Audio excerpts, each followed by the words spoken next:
Ayan. Cocktails. Marami pa to ah. Maraming binaba mo. Iwan mo to ba eh. Iwan mo na yan. Kini, ibaba niyo pa, di ba? Dito. May mo. Ito na dito ang muhadir. Hamang mo anda doon. Ha? Wala pa yun na. Ayun.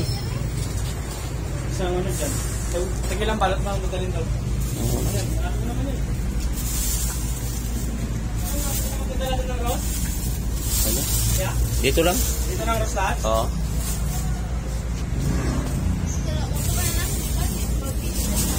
Okay na lang. Dalawa lang. Dalawa. Yeah. Oh. Ay! Hindi ko alam eh. Nandiyan si Lisa, nandiyan si Lisay. Palengke. Baka mamaya.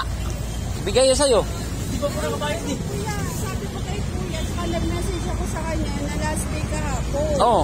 Kapag, lagpas na ng 20, may penalty na yun. Kayo lang mag-usap.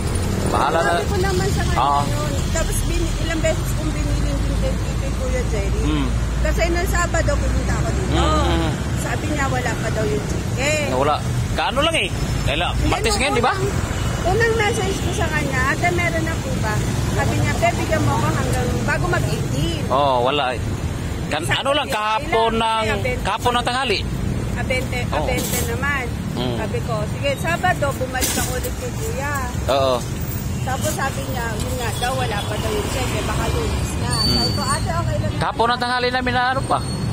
Nakuha eh, pira. Sabi ko, ate, okay lang sa akin sa lunes, pero lunes ng umaga kasi may pasok ako. Oo, wala lang nga din. Sabi ko, kung hapon pa, makikisuyo ako sa pamangkin mo na sa second floor sa admin magbabayad ka ako. Oo. Tapos nung pumunta ako kahapon, wala pa daw. Wala. So, pinili ko Kasi sa hindi kanya. dumating hapon, alam ko hapon, tapos dumating siya gabi na eh. May pinuntahan yan eh. Tapos kanang maaga kami din naman. Kaya, umalis. nung bago ko umalis dito